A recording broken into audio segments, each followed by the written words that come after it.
Hello everybody, my name is Mike Lagerquist and this is The Woven Record. Across from me is Becki True, and we are here today with a couple of candidates who are running for Mankato city offices. We've got Julia Hamann, who is running for mayor. She is involved in a primary election because there are 3 candidates in that race. Then we've also got Jacob Bases, who is running for third Ward, yep. Mankato City Council. He has one opponent, so that means they are going right to the general election, so he is not involved in the primary. So it really creates an interesting dynamic from which to talk to 2 new candidates and to find out how the situation is working, how they are approaching their races differently with a few months in between the primary and the general election, and just to again, it goes with our Get Election Ready kind of series to learn a little bit more about how the process works, because too often we don't know what that is. So we'd like to start, if we could. I will start with Julia. If you would like to introduce yourself to the folks and tell us a little bit about your background and why it is that you are running for mayor of Mankato. Yeah, so I am a lifelong Mankato resident, born and raised, proud townie Mankato. I graduated from MSU with a social work degree. I was also a presidential scholar and an honor student. I went into human services work with my degree. I've worked in nonprofits for over 10 years, if you count the time while I was still studying as well. And I really see running for mayor as kind of a natural progression in my advocacy for community. I've gotten more involved with local politics in the last few years, kind of recognizing the impact that these larger social problems that we see have at the local level, and feeling like there are opportunities to be responsive to the moment at the local level. And I've always been someone who does what I can with what I have around me, so it felt like a time to step up and offer a progressive voice at the council. And I guess I would ask, why mayor? That was the position that was open in my area. Oh, gotcha. Yeah, yep. And I do feel like I have the skills that it takes to be successful in that role. You know, the mayor is somebody who is the kind of the master of ceremonies, right? And I have lots of experience leading meetings in the different roles that I've held. Also kind of being a face of Mankato, I think it's important to really have a strong stance for the direction that we want the city to be in as a leader. And yeah, that was part of the motivations there. Okay. Jacob, how about yourself? My decision to get involved with the race came, well, really on the back end of having been asked to do this before. You know, I've always been very involved after moving here. I moved to Mankato in 2013, coming back from my second deployment as a medic in Afghanistan. I had been raised in New Ulm, and while I was overseas, I bought a house in the area, and I really kind of realized that Mankato is where I wanted to put down deep roots. That was 13 years ago now, 14 years ago. But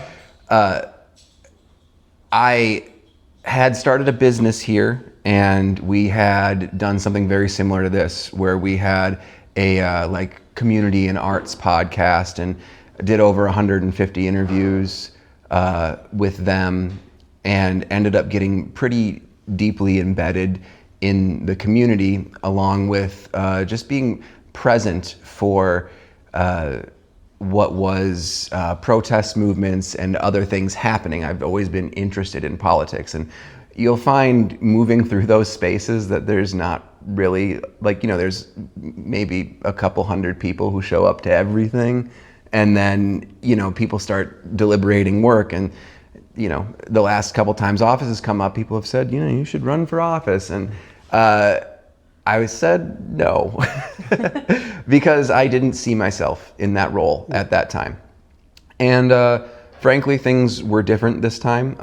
My business was no more. We started up with friends, and we all went separate ways, and I had more time on my plate to do something like that. And also the political moment felt right.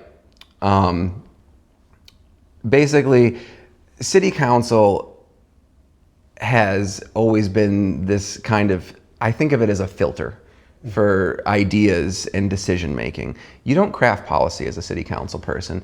You speak on behalf of your constituents, or you advocate for them more accurately. And in the past, when people had suggested that, it was through protest, things like that. And I would never want to end up in a position where you're a protest candidate. You always want to be someone who's coming forward with solutions. And this time, I thought the political moment was one where people were talking about the issues that mattered to me already, and there was another person who was going to be in the running who I saw as an effective leader, and that was Julia. So you need to have a certain level of engagement. And I saw that it would be reasonable for me to expect that we could compel other people on the council together to do some of the things that we wanted to do. And it really came together as, let's take this as seriously as we possibly can and go forward and do it. And that's how you find yourself in this scenario, I suppose. Okay, well, first of all, thank you for your service. And secondly, how is it formally or informally that you guys are working together? I know you've appeared at a lot of public events together. As such, I don't know, although in North Mankato, the same kind of energy is happening as well, where there's a very identified slate of candidates who are coming forward. How are you guys working together and individually in your races for office? Yeah, well, as Jacob alluded to, right, that you do need a coalition of support to move forward ideas at the city council. The mayor or one council person doesn't have any more power to change anything or propose new ideas than anybody else. You need at least 3 to raise an issue to an agenda, 4 or majority to pass an ordinance.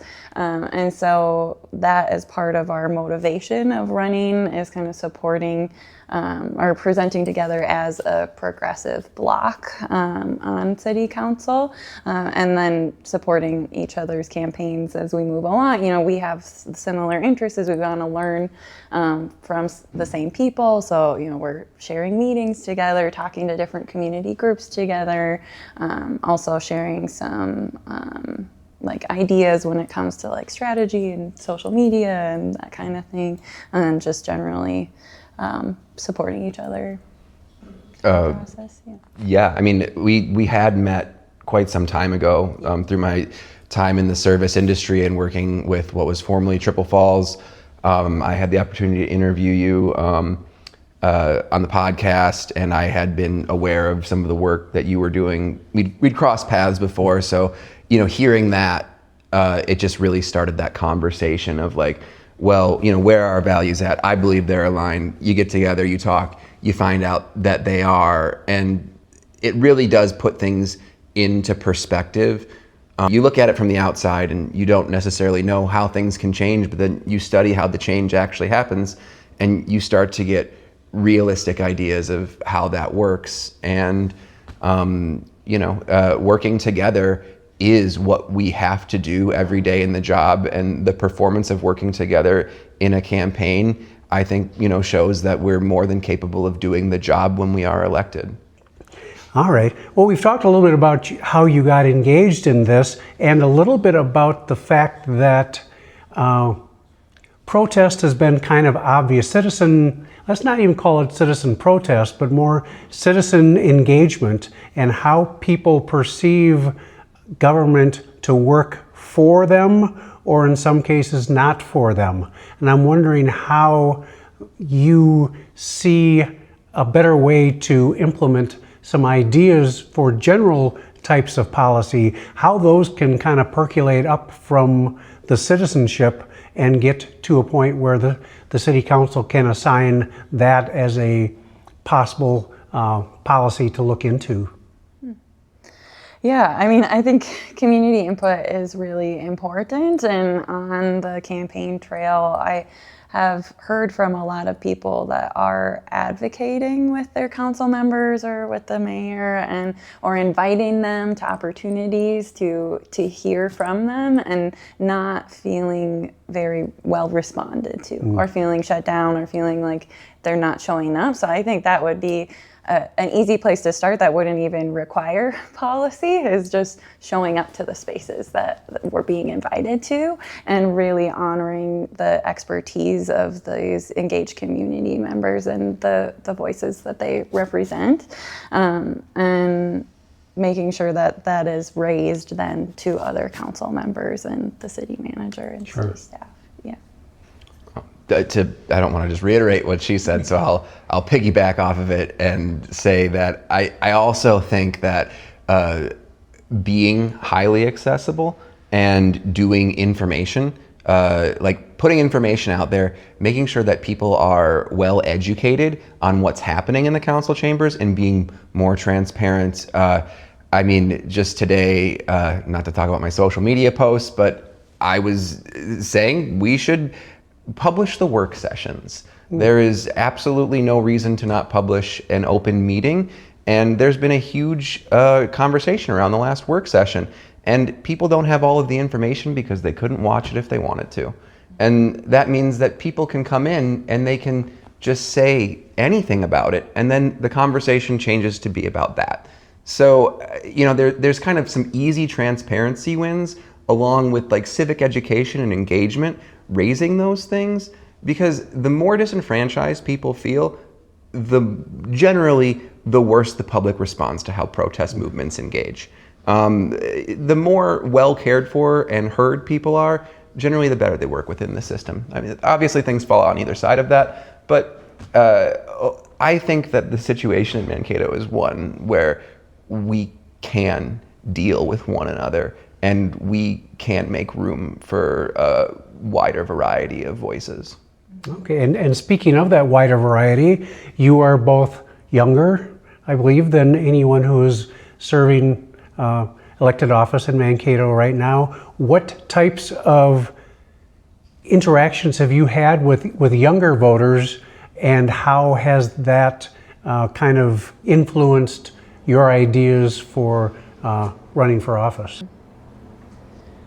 Well, I would say with younger voters, I've spoken to a lot of people that have said it's refreshing to have somebody that they feel like is in touch with their experience and can represent them in a way that they haven't felt represented by leaders before. I've even spoken with young voters that are like, you're the first person that I'm excited to vote for. Like, this is actually getting me engaged in local politics, is seeing someone that I think is more in touch with my experience.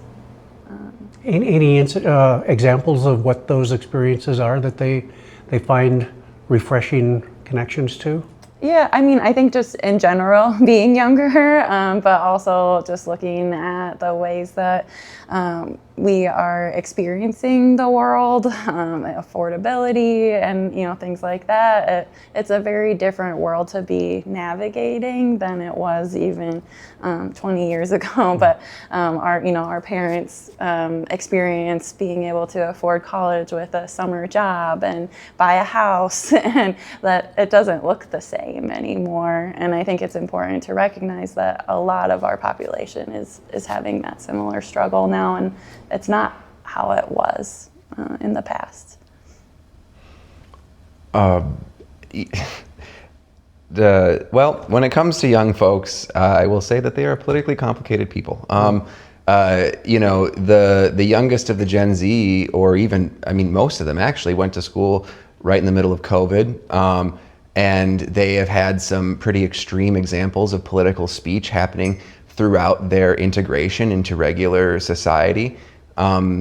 So a lot of times they have very different languages and ideas, and like there are going to be people who went from voting from Trump in 2020 and completely changing their views in 4 years, because that's what it's like to be 20 years old. You know what I mean? I think that they are excited to be seen and to be like actually included in the conversation. I will say, in dealing with the national message of politics, very often it's kind of like, wait. I remember a moment that happened last year where they were talking about leaked conversations from a group of young Republicans, and they were like 35, and that's how old I am. And I don't think of myself as a young, like I understand that I'm young for a person seeking office. However, that is not what I consider to be like a very young individual.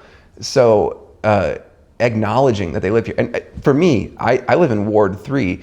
Not a lot of people vote there, to be honest. Like looking at the data, not a huge voter turnout. We have a huge number of people who are university students who I assume are voting elsewhere or not at all.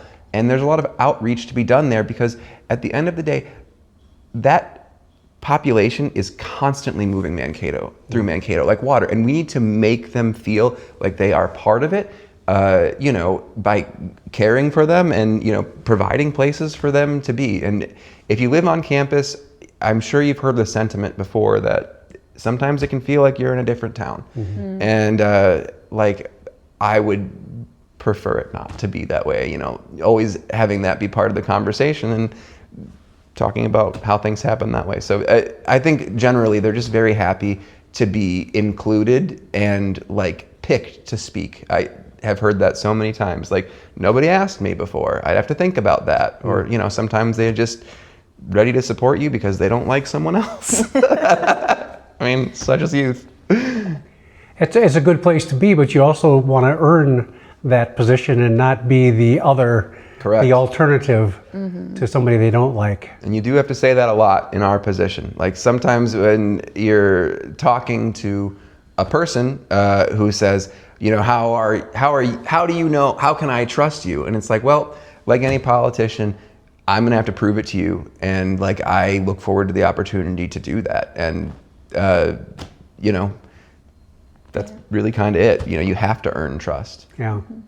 Now, I know both of you have done a lot of door knocking already, so you've been out there on that one-on-one kind of basis with voters. But the other thing is, if you go to households, a lot of times you're probably finding older folks who answer the door. Have you got some things in the works? Right now it's tough with the university on break, but some things that you can do to reach out and connect with those younger voters that you're looking to serve? Yeah, that is, you hit the nail on the head as far as the challenge, right? They're not all here right now. And this time tends to be a time of transition around rental units and stuff as well. But that is definitely a goal for once we get through the primary and the students start coming back, focusing on getting on campus, connecting with different student groups on campus, and also trying to get into different rental properties and doing door knocking there as well. Okay. Yeah, because I know a lot of the rental units are kind of down on solicitations in any way. The bulletin boards are for them to get information to their renters and not necessarily for other things. So it will take a more concerted effort, I would think. Yes. Yep. Go ahead, Becki. I'd like to dig into the progressive label a little bit, if we could. Mm-hmm. From a point of curiosity, I'm not coming at this with I can tell you what progressive means. And I imagine a lot of people can't. But I also think for a lot of people, it's a coded word, and coded from two different sides. So I've heard both of you mention that you're progressive. Can each of you define what that means to you, please? Yeah, that's a really important question. For me, progressive means being centered more in the lived experience of everyday people, particularly people that are often left out of decision-making conversations, marginalized folks, as well as being concerned about issues that are impacting our community at large and like into the future. So things like the environmental justice and sustainability, thinking about affordability and tenants' rights are in alignment with that as well. I think also just bringing a new lens to the conversations that seem to be always being had at the city level. I feel like oftentimes there is like a centering of economic development and business development, which is important. We need a healthy economy in our communities, but that's not the only issue and the only way that our communities can grow. So I want to look at progress in terms of what are other conversations that we can be having. Sure. First of all, I agree with what Julia said. And generally, when I think of using the progressive label, I think about making sure that we're using the best new information that we have to affect the best outcomes for the most people. And I'll give an example to what could have happened had we been at the conversation about bags just the other day. In the work session, what was said by Jane Dow was she gave this probably 15-minute presentation about all of the effects of plastics, microplastics in the community, the downstream effects of that. And when we got to the discussion about what to do with that information, they talked about how it would inconvenience the business owners. Who's they? Oh, the council. Okay. The council, yes. That is where the council spent most of their time. Now, I feel that it should have been balanced against our obligation to mitigate the effects of human-caused pollution and climate change to the community. I don't think we should be pestering business with needless regulation. However, if there is large health effects to the community of using a product, then that should be part of the calculation. I didn't hear that. When I think about a progressive lens or mindset, I think about taking the best new information, listening to the most highly educated people, the experts in their field, giving that information a real fair shake, and then seeing what we can do for people. And then using the government to do that. And we have, popular programs. I mean, on a federal level, you have something like Social Security. It's the most popular program of all time. I would like to see that program expanded. I understand that's far beyond the reach of what Mankato City Council can ever do. But when I think about using the label progressive, I think about how am I moving the issue forward to make this a better, safer, and more healthy community for the people who live here with the best information that I have, and making sure that that's happening. And inevitably there will be issues about, around that as it happens. I mean, they just dragged, they just did that hearing with Dr. Fauci, where they asked him to account for all the mistakes that he made, and he couldn't really speak for himself because of the timbre of the meeting. But the point is that we worked with the best information that we had at the time. And that's what being a progressive is it's like owning your intentions and owning your values and saying, I'm going to do the best I can with the information that I have. And I'll never back down from a question about what my values are, because that's important, and it's more important than, it's not like anyone's trying to give us money to influence the race for Mankato City Council, but theoretically, if that were happening, I would hope to maintain that integrity. So another thing I've heard you both speak on is tenants' rights. Help me understand what that means, because without some context there, I'm not quite sure what that means. Yeah, so I have gotten a lot of feedback and had some of my own experiences as a renter. I'm currently a renter, about people having challenging experiences with the people that they're renting from and feeling really powerless to do anything about it.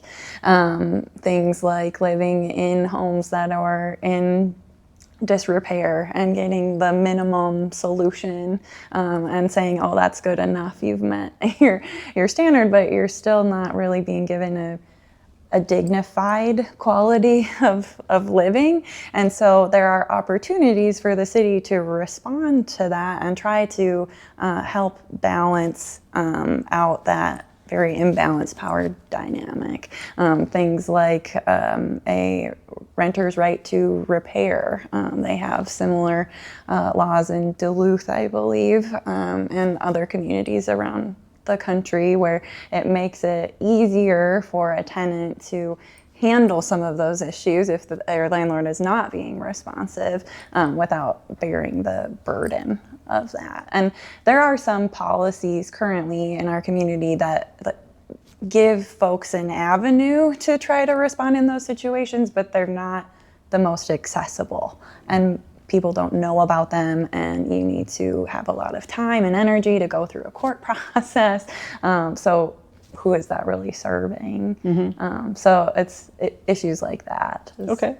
And that I ask it, like I said, I ask it out of curiosity because, as Mike pointed out, you two are younger than the current slate of people in the council, and you're certainly younger than we are. I'm safe saying that. So to see things from a different perspective, and as you both pointed out, things are different than for you to try to purchase a house versus when I purchased a house, or when Mike purchased a house, or so for us to understand what, when we say there's an issue, without having a story to go with it, or without having some context to go with it, it's hard. It's very easy for somebody else to just react and say, that's not my experience, and so you're full of it, right? That's how my questioning is coming, is to try to help the people that hopefully watch this understand, because our audience does skew older. We hope to get other folks involved so that we are helping tell the stories for younger folks, but so that the people that do tend to watch us are, as being older folks who don't have the same lived experience, understand where you're coming from. If I may, a very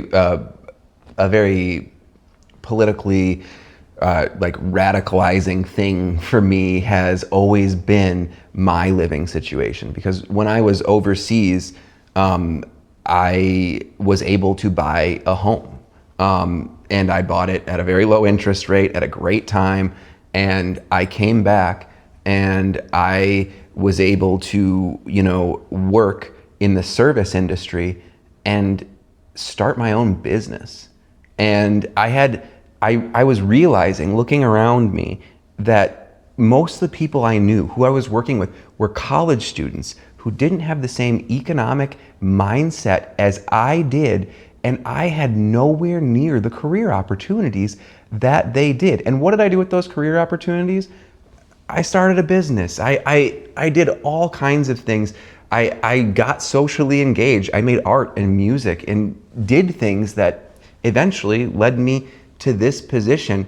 And a lot of people just don't have the time or energy for that. And that's something that I've had to acknowledge every step around the way, because I was in the right place at the right time. I don't know a lot of people who are in my situation who have a home, who own their own home, I mean. And it's always something that I think about when approaching something like tenants' rights, that, I just happen to luck into a situation where I have very different privileges when I walk into a bank. I don't know, getting shot at in Afghanistan, it wouldn't be a lucked into a situation in my book. So. Oh, I mean, I meant the housing situation. Yeah, but you got a VA bill with that. No, I didn't use it. I still have my VA bill. Okay. It was like, my house was like $5 in 2013. So I was in the Army too, and so I was able to buy. I didn't get shot at, but I was able to buy a house at 24, and yeah, it's very different. We do have different experiences, and the only way to help people understand those different experiences is to talk and listen to each other. 100%. So, and that's exactly what we're trying to do with the Woven Record, is to try to help people tell their stories or give them a platform and have these conversations. So having these different lived experiences are so important to have these conversations, and so we can learn from each other. And I like the fact that you are bringing those things forward, because I was lucky enough, I took several leadership courses, and one of the key components of that was communication. And you realize that you may think you're telling the story very clearly and in a way that you understand, but the person who's receiving that message might approach things very differently, and they are hearing something completely different. And I had the opportunity of working 16 years on the MSU campus, and where I was communicating with student ushers and how to get them their schedule, to let them know what was expected of them and when to show up. And it was humbling, because there were a lot of things that I didn't realize as far as techniques that I could easily incorporate to help that process go along. And I think that makes me look at situations differently, just because I know my way is not always the right way. And whether it's the right way or the wrong way, it's not the way that the people we're trying to communicate with work. And too often that turns into a, well, screw them, they don't know what's going on, and not a, how can I work to make sure that my message is getting through in a way that is being absorbed and acknowledged by them. Yeah. I agree. And oftentimes people who are very angry sitting across the political aisle it isn't as if they aren't experiencing hardship or trouble or financial insecurity or lack of health care or something like that. Real things that are frustrating them.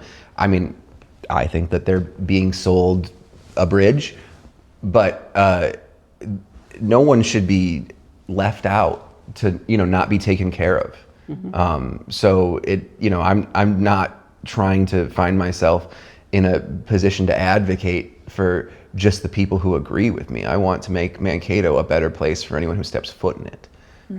Right. And we can't represent, no one person can represent every voice or perspective in a community, which again is why community input is so important, and that engagement and making what's happening at city government accessible to community members, because I'm not going to pretend like I have all the answers. And that's also why there's multiple people on a council too. It's not one person makes all of these decisions, but I think together, if we're having those conversations and we're listening and we're asking the right questions, we can get somewhere good for all of us. So one of the areas that I would see that there'd be tension then, and you both have mentioned that, is so just to bring it out, flush it out a bit, is that I think what I've heard from, I'm going to paraphrase, but what I think I heard was like what is happening with the city council today is very business focused and not as human focused on the folks that live in the community. So maybe they bias toward business. Is that a fair assessment of what you? I don't want to put words in your mouth. Is that a fair assessment? That's my perception. I think there is if you look at who is on the council, there's a lot of business owners. And again, I understand the importance of a thriving economy, and business owners are part of our community too, right? But they're not the only people in our community. So that is something that I feel like I present differently as a candidate or offer something new to the table as somebody who has a career in human services and in working with folks that are often struggling the most in our communities. It's just a more well-rounded perspective or a different perspective to offer. I think to kind of add to what you just said is it isn't that the perspective that we bring is more well-rounded, but it makes the conversation itself more well-rounded. Yes. Yeah. Because it is just true that, it's one hand washing the other. Like when people are more happy and well cared for and content in their living situation, you're gonna go out and spend more money. I don't think about everything through that lens, but it does happen to be true that the rising tide holds all ships. Yeah. And it should be part of the calculus because at the end of the day, every person who owns a business in this community gets one vote, and all those votes are worth the same thing. So if I'm looking at how I should, develop my attention, I'm going to go as broad as I can in terms of providing good. And of course you have to measure what value those businesses bring to the community as well. But it's just a togetherness. And I want to make sure that in those conversations you hear that, what is the human cost always. So I got one more question on that, if it's all right. So I think that's a great perspective personally that you're saying that you would diversify the city council. And of course, you brought up already that you're not really driving policy anyway as a city council person or as a mayor. What would you say though to people that are like very business centric and very business focused and like the business has got to be the thing that drives what goes on in this town? What would you say to them to counter that? I think kind of what I've already said, right? Yes, there is a role and it is important and we should have that be a part of the conversation, but not the only thing that we're focusing on, or it shouldn't every policy shouldn't always come back to what does the business community think. It should be what does every community member think and what is the overall cost and benefit for all people in this community. And how can business work well for community members, right? And how can, like Jacob said, we uplift community members so that they can support business. Yeah, I suppose I would just say yes, and kind of always like it's part of how the community is woven together, and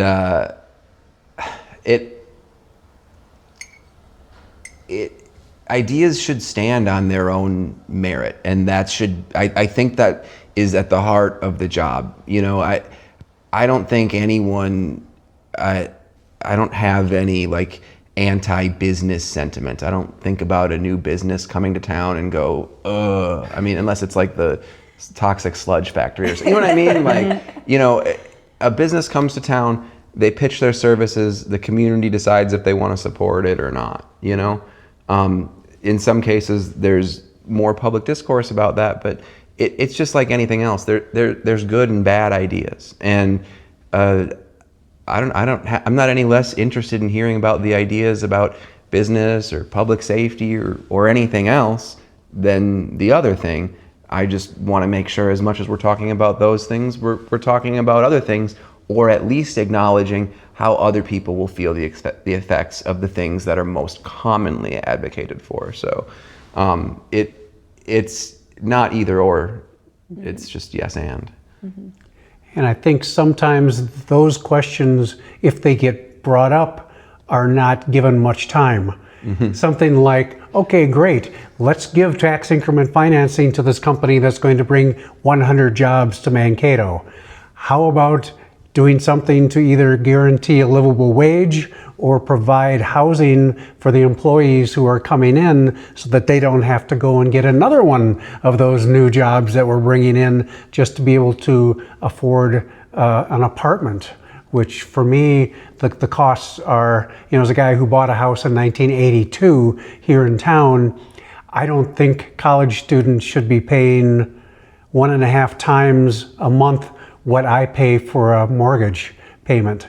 That to me is just not an invitation for growth and prosperity, and there needs to be some other perspective brought to the situation. And I'm wondering for you guys, ultimately, win or lose, what is it that you hope your candidacy brings to the conversation for elected office, and just the social fabric of Mankato? Yeah, I mean, that question is at the heart of the conversation we've had today. My campaign slogan is starting a new conversation. And that has really been my intent with running, is starting a new conversation about who should be representing the community at the city council and local leadership, and what conversations should we be having, right? What new conversations, what new topics should we be covering to make sure that we are addressing the needs of all community members and not just folks with the most economic influence. What Julia said, and We should have let you go first one of these times. No. Like I get to say a second thing. Civic engagement, and this is something that is also like something that we've been trying to like really push down on. I don't want election to be the end of it. After we're elected, it isn't just like, hey, we got this. It's no. I want people to still be in the council chambers. I want people advocate, like keeping the conversation going. And that's one of the things where you can talk to anyone. Like I've talked to people on the city council, and you can. I believe we're more approachable in many ways for some voters.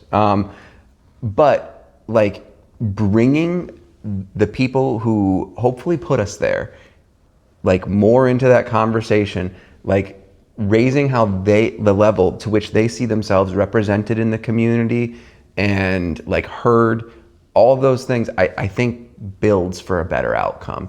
And I think that happens through the campaign, regardless of the outcome, because it's not like, we popped up from doing nothing to show up here. We've been engaged in the community, and that's where we'll be in the unfortunate outcome that we don't make it through the election. So there's work on either side of the coin.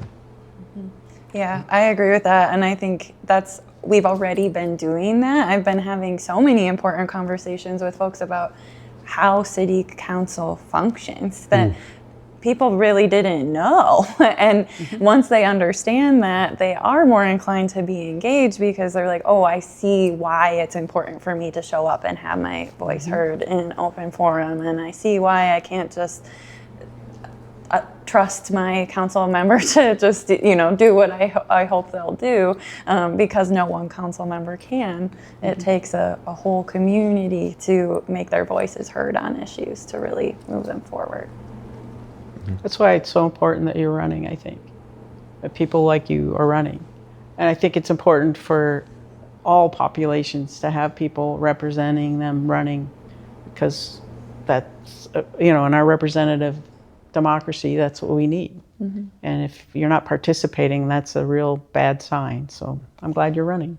Thank you. And it's so ironic that here in the United States 250th anniversary, we seem to find ourselves in a similar position that led to a revolution, where people did not feel that their opinions were being heard, that it was meritocracy, and then the wealthy who were just making the decisions on their lives, and if they needed to, they would just say, we need you to pay more money.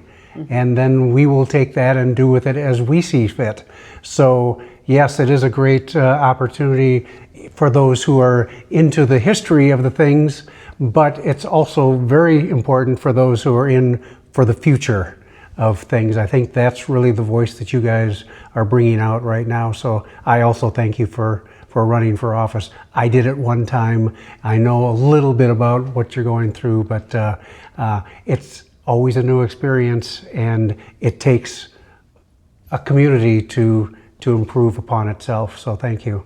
Yeah, thank you. No, thanks. And thank you guys for watching, and make sure that you continue to check out the Woven Record. We've got stories that we think you want to hear, and if there's something that we are not saying, check out below and we will get the stories out to you. In the meantime, vote. Yep. And come back here because We think you'll like it here. there we go. Thanks. Thanks so much. Yeah, thank you. We've got our little catch line that I loved it.